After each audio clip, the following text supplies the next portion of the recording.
Fala pessoal, tudo bem? Começando aqui mais um Tabelando Mind. Hoje eu estou aqui representando o primeiro vídeo do Tabelando aqui, gravando sem a ajuda do Tambellini. Mas vamos que vamos, pessoal.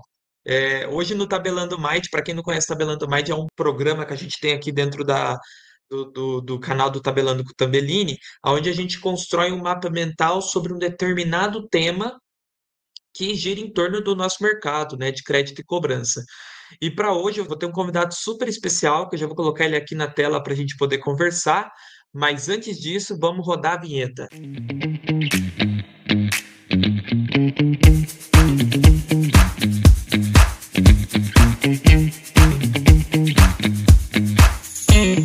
Perfeito, perfeito. Bora lá então.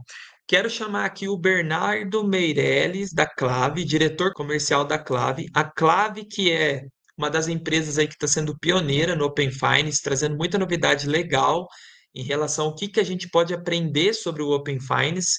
E hoje o nosso objetivo aqui é poder bater um papo sobre esse assunto. Mas antes de mais nada, Bernardo, muito obrigado. Gostaria que você se apresentasse aí para o nosso público e fica à vontade aí para fazer suas considerações iniciais. Fala, Guilherme. Fala, pessoal. Primeiro, obrigado, Guilherme e time aí pelo convite. A gente está conversando aqui com a tua audiência. Super legal, super importante a gente estar fazendo isso. Bom, me apresentando muito rapidamente, como o Guilherme já bem falou, sou Bernardo Meirelles, hoje eu estou representando a Clave, aqui como diretor comercial. Trabalho no mercado de dados e informações já há mais de 10 anos e sempre vendo inovações, vendo o que está acontecendo, ver o que está vindo de novo, e o Open Finance não podia ser diferente. Então, a gente vai comentar um pouco mais profundamente sobre essa estratégia, sobre o que tem acontecido com o Open Finance brasileiro agora na sequência, mas a ideia é falar isso aqui para vocês um pouquinho. A Clave ela é pioneira dentro desse mercado de análise de dados por detrás de extrato bancário. Então, desde 2019, antes mesmo do Open Finance ser criado, a gente já fazia scrapping bancário para, a partir de extratos, a partir de dados de conta e cartão, criar inteligências por detrás disso. E, obviamente, o Open Finance alavancou demais esse tipo de estratégia nos players do sistema financeiro, com principais objetivos, óbvio, com crédito e recuperação de crédito, mas a gente já está com vários cases, não só com crédito e recuperação, e mostrando realmente o poder do dado ser da pessoa e não da instituição financeira. A gente vai falar um pouquinho mais sobre isso em breve. Bacana, bacana. Vamos lá então, vamos começar aqui com o nosso mapa mental que a gente já fez um pouquinho dele aqui, a gente estava construindo antes de começar. Então, qual que é o objetivo aqui, Bernardo? Você que está participando a primeira vez com a gente. A gente vai pegar esse mapa mental, construir ele, depois a gente vai disponibilizar para todo mundo que está nos assistindo aqui, quem quiser clicar e ter esse material em mãos. Então, a ideia é a gente construir junto. Você aqui é o especialista em Open Finance hoje, então eu quero ouvir você sobre isso. E nada melhor do que a gente começar com o que é. O que é o Open Finance, então? Diz pra gente aí. Maravilha, cara. Bom, o Open Finance nada mais é do que um sistema de conexão interbancária que foi criado pelo Bacen em 2020 para possibilitar com que as pessoas sejam donas dos seus dados e não mais a instituição financeira. Durante anos no Brasil, se não a eternidade do Brasil e do mundo, quem sempre teve poder de decisão em cima dos dados das pessoas foram os grandes bancos por terem informações sobre seus clientes. E o Open Finance ele vem exatamente para mudar um pouco essa característica e permitir com que a pessoa física e jurídica, a pessoa em si, ela seja a detentora dessa informação e ela diga para onde, como e o que vão ser feito com os dados dela. Só passando histórico também, o Legal. Brasil não é o primeiro a ter feito isso de forma geral. O Open Finance começou com o UK, com o UK, só que não é o melhor caso de uso. O UK ele foi o primeiro, mas não necessariamente mais avançado. Hoje o Brasil ele já é o maior Open Finance do mundo e o sistema ao qual mais tem conexões e consentimentos bancários internacionais. Então, o Brasil é o maior player do mundo sobre Open Finance. Perfeito. Pessoal, quem está nos assistindo aí, se tiver um erro de português, pode ter certeza que depois a gente vai corrigir tudo aqui, tá?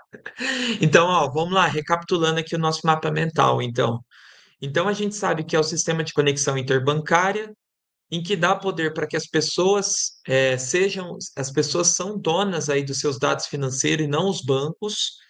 O CPF e o CNPJ que determina com quem ele compartilha os dados, e o Brasil hoje é o maior player do mundo sobre Open Finance. Basicamente, é isso que a gente tem então hoje sobre o Open Finance para a gente poder conhecer um pouco mais. Legal. E diante disso, o que a gente tem visto aí de aplicabilidades, né? Onde que a gente tem visto como que isso tem se transformado em produto, como que isso tem se transformado em informação aí para que as empresas possam potencializar os seus resultados, ou até que as pessoas físicas, né? Que as pessoas físicas têm visto aí de produtos também para poder acessar o mercado e assim por diante. Legal, Guilherme. Eu acho que quando a gente fala de aplicabilidade, esse é o grande desafio do Open Finance, e foi o grande desafio do Open Finance muito até 2023, 2024. A Clave ela nasceu muito para solucionar esse tipo de situação, porque o Open Finance durante muito tempo ele foi visto como custo pelos grandes bancos, visto que você precisa criar APIs, você precisa, enfim, criar toda a parte tecnológica para transmitir e receber essas informações.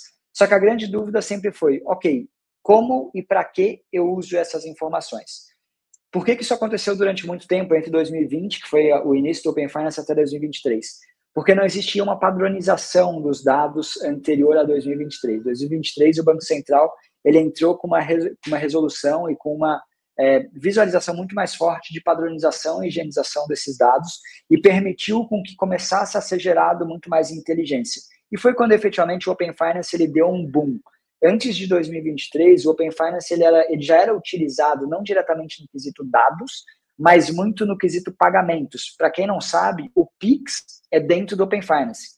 E só foi possibilitado o Pix por causa desse sistema de conexões interbancárias, que é ele que faz efetivamente o Pix, que todo mundo sabe o que é hoje. Então, até 2023 era muito forte o Pix, né? A gente teve um marco super importante de 133 milhões de chaves Pix cadastradas em dezembro de 2022, por exemplo, mas a parte de dados, a parte de inteligência do Open Finance sobre os dados bancários, ela começou a criar força entre 23 e 24, quando existiu efetivamente uma padronização dessas informações. E aí, quando a gente olha para a aplicabilidade, eu não quero tirar a cereja do bolo do último tema, que são os casos de uso, porque é exatamente isso, é dar a possibilidade para que empresas ou pessoas possam tomar decisões sobre algumas esteiras dos seus clientes de forma mais assertiva.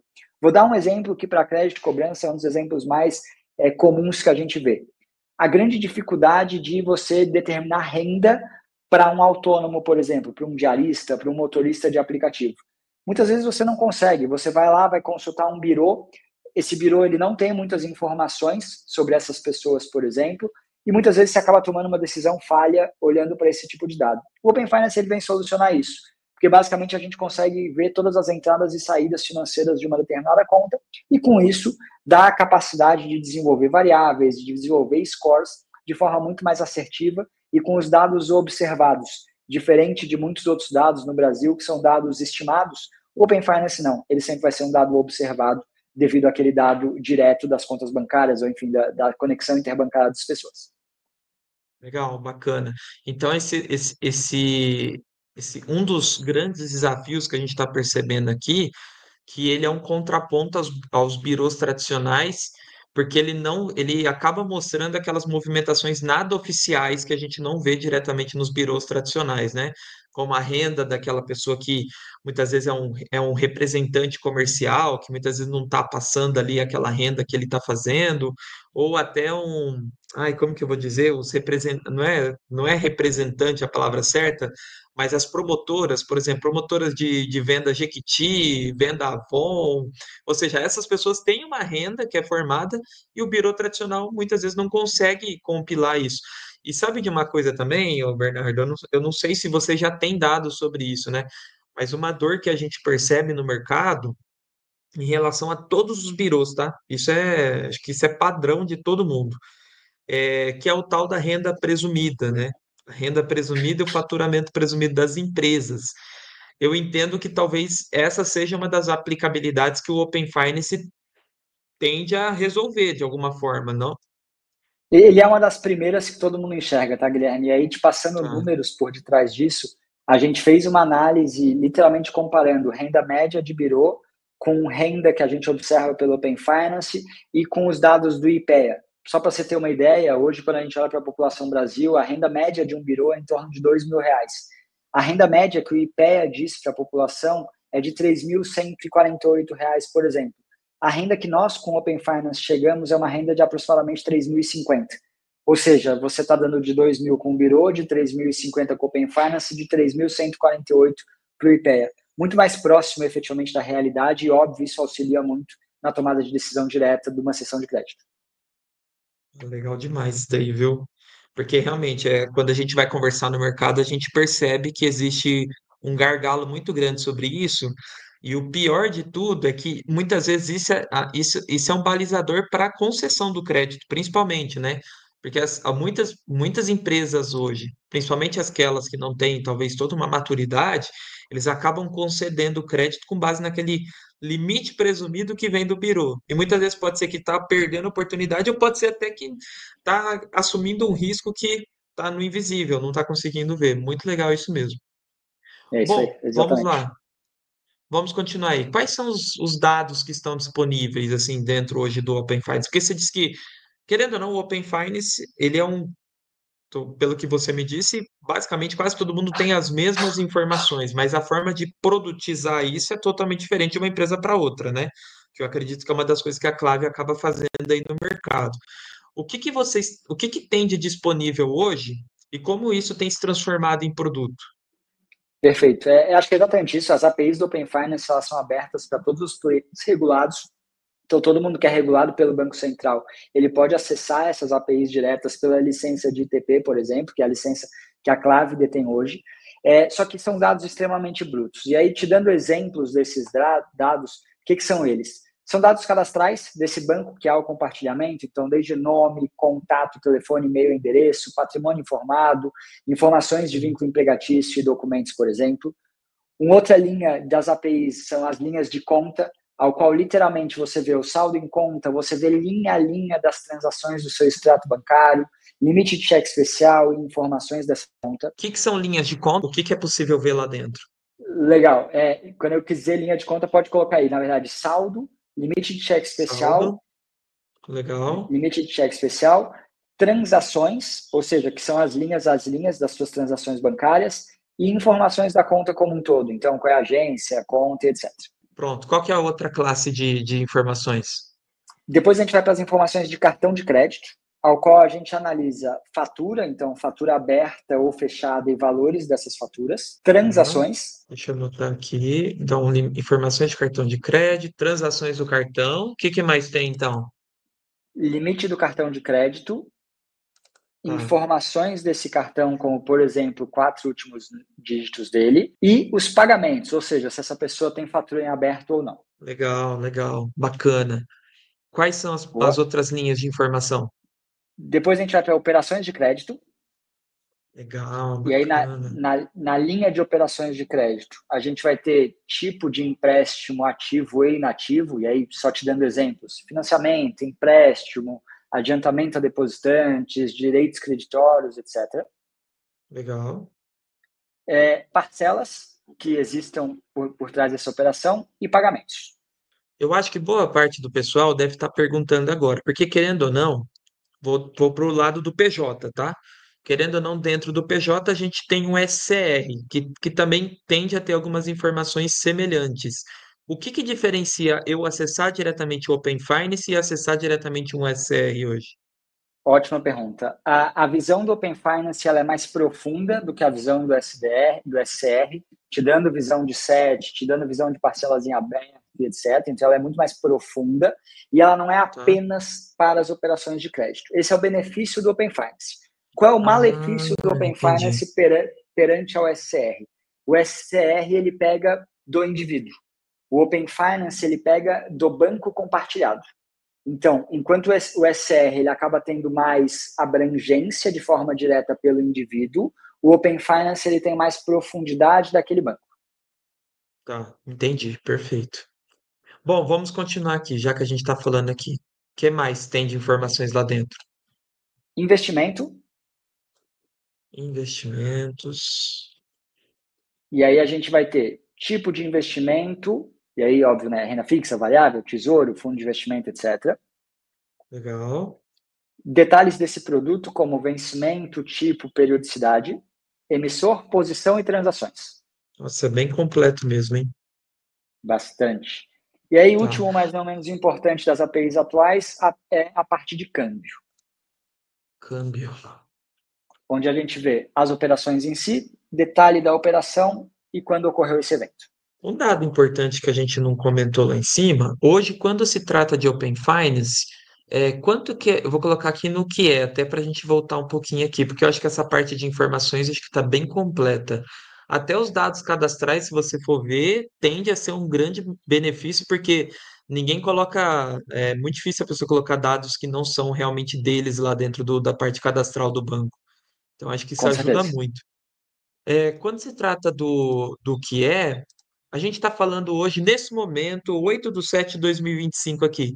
Quantos, sei lá, contas, eu não sei nem como é o termo certo, Consentimentos. ativadas dentro do São consentimento, isso. são mais de 70 milhões de consentimentos ativos hoje no Open Tá. Finance Brasil. E aí uma dúvida que eu não tenho, que eu tenho também, tá? Hoje, quando eu ativo, por exemplo, eu ativei no Itaú, mas não ativei no meu Nubank. Isso tem diferença? Como que funciona? Tem sim, ótima pergunta. Você hoje faz o consentimento por banco e para banco. Tá, Então, você tem que fazer individualmente todo o deparo. Então, eu quero dar do Itaú para o Nubank, do Santander para o Nubank. São dois consentimentos, por exemplo. Se eu quero dar do tá. Itaú para o Santander, é um novo consentimento, por exemplo. E cada um desses Legal. você tem que fazer no consentimento. Bacana, bacana. Bom, vamos lá então. Vamos falar. O órgão regulador hoje, quem que é? Basicamente é o Banco Central ou tem algum outro órgão regulador hoje? O Banco Central é o órgão regulador do Open Finance, porém ele Uhum. criou no ano passado a Associação Open Finance Brasil, que é uma associação direta para lidar com esse tema com mais profundidade. Mas o órgão regulador é o Bacen. E uma dúvida, né? Hoje, acho que isso é super legal vocês comentarem, porque isso mostra também o tamanho da clave em relação a isso. Eu creio que para ter essa parte reguladora aqui, para você poder acessar essas informações, vocês devem ter algum tipo de certificação, algum tipo de permissão específica. Acho que valeria a pena também comentar um pouco sobre isso, porque mostra o tamanho da clave em relação a esse mercado, entendeu? Com certeza. Hoje a Clave ela tem uma licença chamada de ITP, que é a Iniciadora de Transação de Pagamentos, ao qual permite a gente estar dentro exatamente do ecossistema do Open Finance. Só para vocês terem uma ideia de tamanho, que o Guilherme comentou, acho que é super legal, daqueles 77 milhões 70 milhões, desculpa, de consentimentos que já existem dentro do Open Finance brasileiro, a Clave é detentora de 5,6 milhões neste exato momento. Então, a gente Uhum. hoje já é a quarta maior empresa em quantidade de consentimentos ativos do Brasil, quando comparando com grandes bancos como Mercado Pago, Santander, a gente está na frente de Caixa, de Banco do Brasil, enfim. A gente realmente tem estratégias muito profundas de análise dos dados do Open Finance para, no final do dia, gerar benefício para esse usuário que está compartilhando seus dados. Legal. Ô, Bernardo, vou fazer uma pergunta de leigo. Você falou que hoje vocês têm 5,88, né? 5,6 nesse exato momento. 5,6 milhões. Isso quer dizer que para a Clave você já tem isso de permissão em relação à totalidade, ou você tem. Como que funciona isso? Até para ficar mais claro para quem está nos assistindo. Perfeito. E isso significa que 5,6 milhões de pessoas disseram que gostariam de compartilhar os seus dados com a Clave para ter melhores produtos e serviços dentro do mercado de forma geral. E Ah, aí, enfim, legal, legal. isso depende muito de para quem e como está sendo compartilhado para que eles tenham esses melhores produtos e serviços no final do dia. E aí que mostra também, né? Existe acho que um caminho grande para a gente percorrer também em relação a esse assunto. E creio que é possível ver o quanto que vocês estão estão evoluindo nesse sentido, né? Cara, Bom, demais, vamos lá, Guilherme. E até vamos. um ponto que eu acho que é super relevante disso de tamanho do Open Finance, né? Porque a gente vê 70 milhões de consentimentos ativos, população brasileira de 220 milhões mais ou menos. A gente está dizendo que praticamente um terço da população já deu seu consentimento. Só que não é Sim, exatamente isso, tá? Por quê? Porque esse número de 70 milhões são consentimentos ativos no depara das instituições. Então, uma mesma pessoa pode ter dado 10 desses consentimentos, por exemplo. A gente estima que em torno de 30 milhões de pessoas já deram seu consentimento dentro do mercado do Open Finance, o que faz não ter ainda 15% da população brasileira com conhecimento, com benefícios por sim, detrás do sim. compartilhamento de dados do Open Finance. Ou seja, ainda tem muita coisa a ser feita no mercado. Hoje eu estava até escrevendo um texto, né? E a população economicamente ativa hoje no país é de 100 milhões de pessoas. Se a gente tem aí por volta de 30 milhões de pessoas, com certeza são pessoas economicamente ativas, né? Que a gente está falando. Então, querendo ou não, não é um número bem representativo, é 30% dessa população. Então, é um número muito Perfeito. significativo já do que está acontecendo. Então, perfeito o que vocês É, estão e fazendo. em 5 anos, né, o Open Finance Brasil ele foi criado na Resolução Conjunta número 1, acho que até é legal colocar ele na parte de regulamentações, que foi criada em 2020.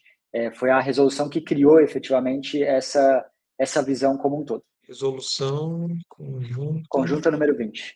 RC01, RC01 2020 é o que o pessoal chama mais. Bom, vamos E lá. acho que só, se quiser anotar ainda na parte de regulamentação, que eu acho que é super legal, porque aconteceu agora, em julho, a resolução conjunta número 10, ela entrou em vigência, ao qual exigiu a participação dentro do ecossistema do Open Finance de todas as instituições financeiras com mais de 1 milhão em 1 milhão de contas em SCR ou 5 milhões de contas em CCS. Isso fez Ah, com que, tá. por Então, exemplo, Banco Inter, Banco Carrefour, PagBank, enfim, instituições bastante grandes que ainda não participavam do Open Finance Brasil entrassem agora no mês de julho. então quer dizer que em julho desse ano mesmo ou do ano Desse ano, passado? agora, nesse exato Tá. momento. Então, em julho de 2025 foi feita uma Entrou em vigor, resolução, na verdade, tá? entrou em Ela foi vigor, né? feita anteriormente. Isso aí. Legal. Entrou em vigor A a resolução conjunta resolução 10, 10 que permite e obriga instituições financeiras de até quanto? que tem mais do que 1 milhão de contas SCR 1 milhão de contas SCR. ou 5 milhões de contas CCS. Só para explicar, contas SCR são as contas mais de crédito diretas de quem tem a Sim. licença de SCR, e CCS são as contas bancárias comuns, né, de instituição comum. CCS, né? A palavra certa, né?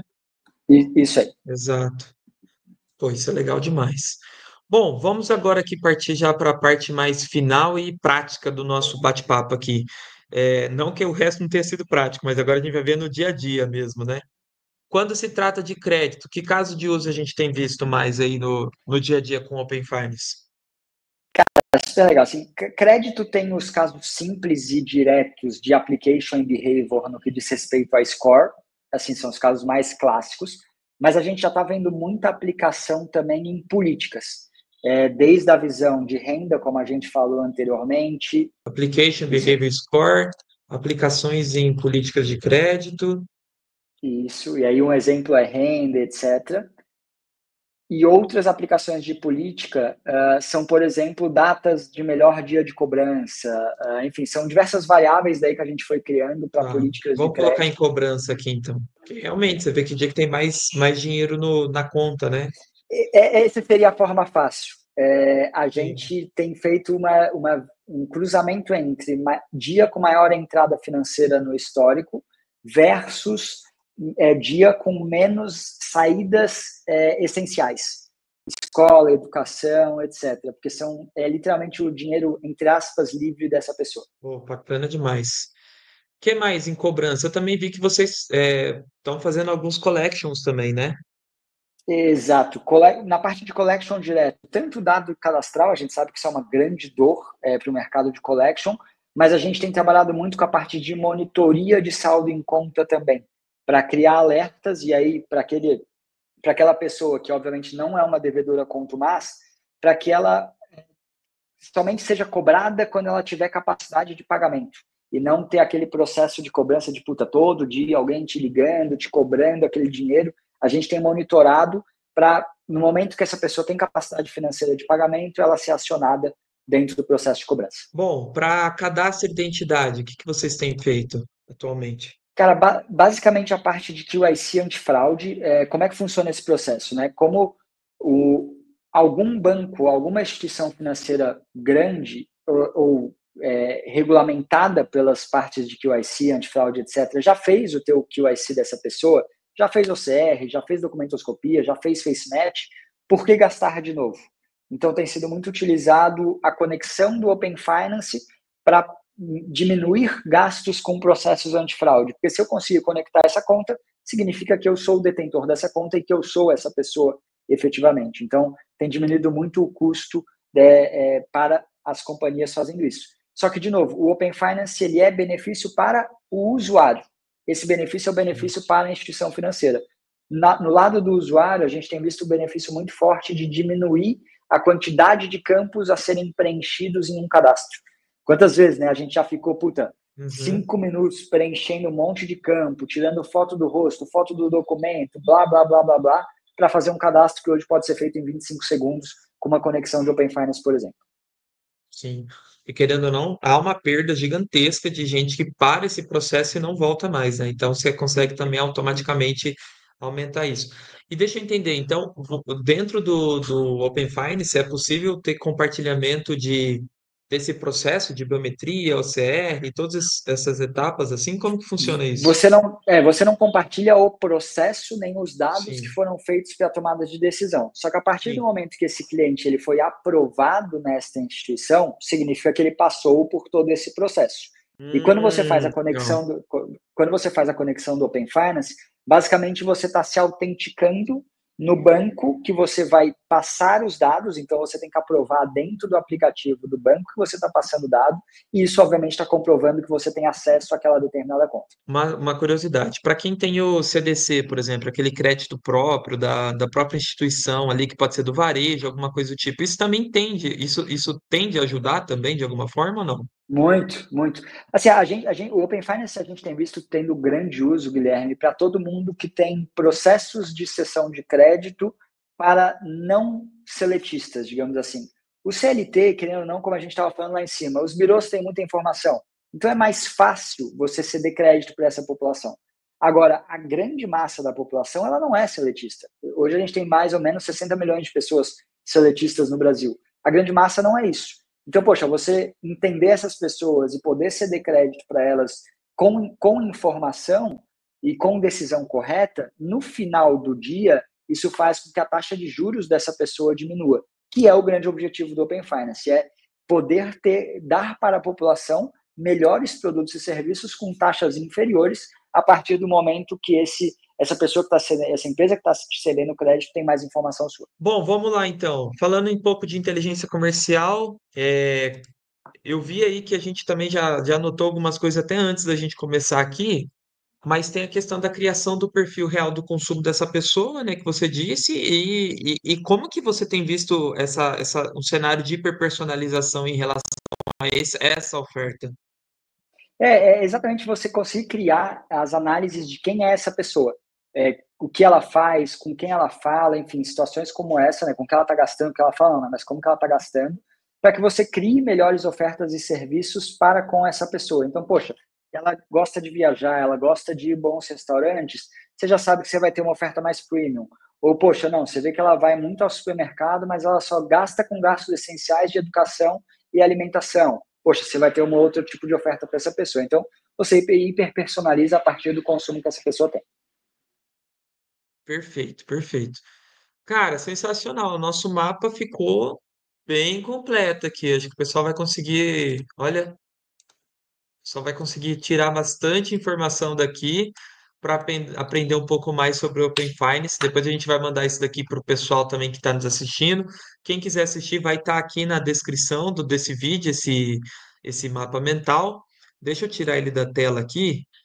E eu queria agradecer, Bernardo, demais aí a sua presença. Acho que realmente foi algo sensacional. Agradecer também ao Gabriel da Colecta que conectou a gente também. Então, são super parceiro também da gente aqui. E muito obrigado aí pela presença e pelo bate-papo de hoje, viu?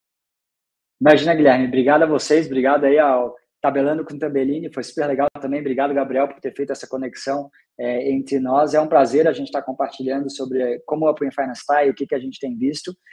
Enfim, quando precisarem falar com a Clave também, obviamente, se puder depois, Guilherme, deixar nossos contatos, nosso site, nossos Claro. contatos diretos, a gente fica à disposição para trocar ideia, compartilhar, mostrar um pouco de casos de uso do que a gente tem visto já no mercado de Open Finance. Ele está em pleno crescimento, enfim, tem muita coisa para ser feita nos próximos anos nesse mercado. Legal. Pessoal, quem quiser saber mais sobre a Clave, vai estar aqui na descrição do vídeo também, o site da Clave, você consegue entrar em contato comercial e fiquem super à vontade aí para conversar com o Bernardo, que eu acho que tem muita coisa para a gente poder conhecer aí desse mundo de Open Finance. E é isso. finalizando aqui mais um Tabelando Mind. Muito obrigado, Bernardo, e muito obrigado, pessoal.